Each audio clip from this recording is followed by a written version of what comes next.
માટે આંબરીઓ મારે, દેશી ભાષામાં મેં આંબરીઓ કહી. એ પકડ લાગી જાય એટલે પછી ગમે એવી વસ્તુ હોય નીકળે નહીં.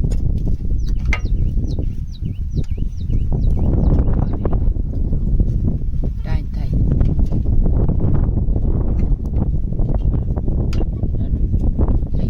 ખૂબ. બીજું બાજુ પાછું ચાલુ કર્યું, બે બાજુ લાગી જાય એટલે સબાવની પકડ લાગી જાય. દેશી જો આ પંખો હોય આમાં બે પટ્ટી ચડાવી દેવાની. અને જે આપણી આમાં આપણી આ દોરી છે જે કલરમાં આપણે હોય ફૂકણીમાં થ્રેસરમાં એ દોરી છે, આપણે આ દોરી આમાં મારી દેવાની એટલે કમ્પ્લીટ ચાલુ થઈ જાય. પાણી ડાયરેક્ટ નાકે આવી જાય તો પછી લાઇટની કંઈ ઉપાધિ નહીં.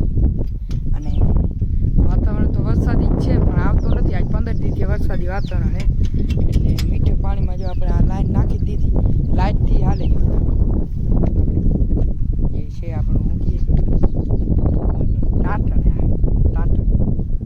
અને આ આપણો દોડો ઘરેથી લાવ્યા જે ટ્રેન હતી એક્સપ્રેસ. અને આ લાઈન જો આપણે નવા 25 દંડા લઈ આવ્યા, નવી લાઈન ડાયરેક્ટ અહીંયાથી ડાયરેક્ટ કોલીવાડી પકડી.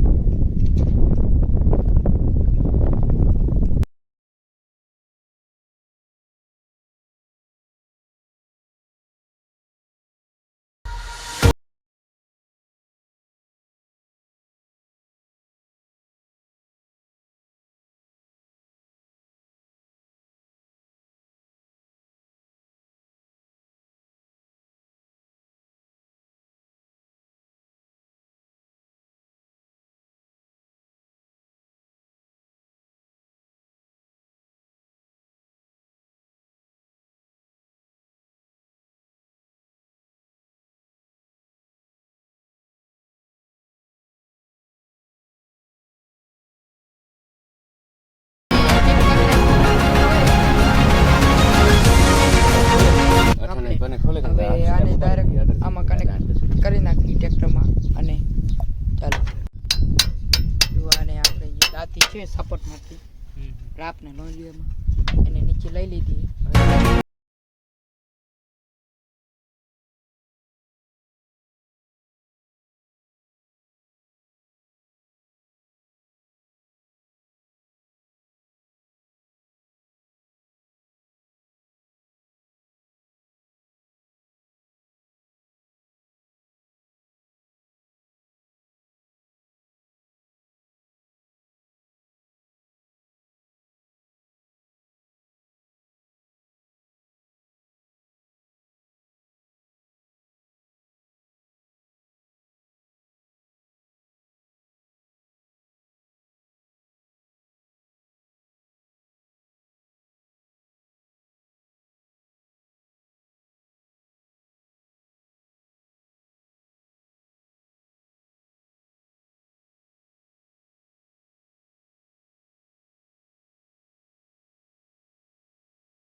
આવા દે સીધો આ દે ટન લાગી ગયો તો ભાઈ. આમાં આજા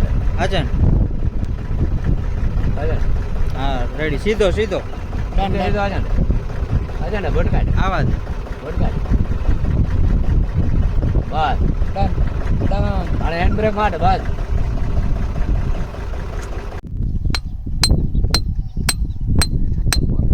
સપોર્ટ માટે આપણે મારી છે કે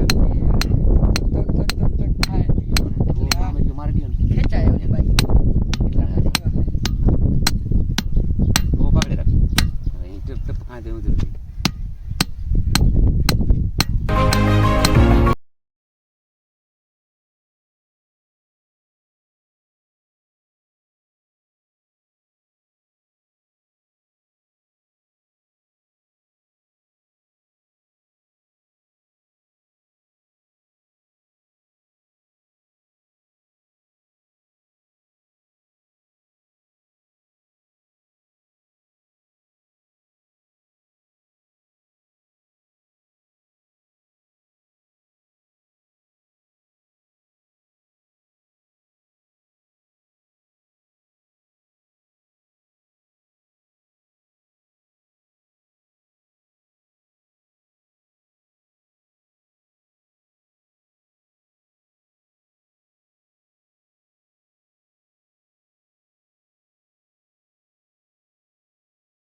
આમ ચાલો ને જરાક આ નથી કરવું જો ધીરજ સારી જરૂર ને જરાક બસ ઉપર ઉપર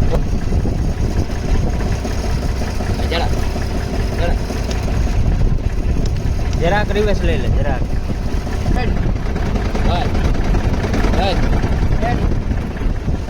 જો જરાક લાભ કરે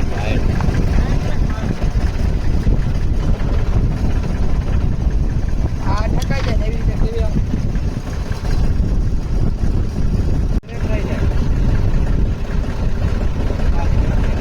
બસ આપણે લાવી લીધા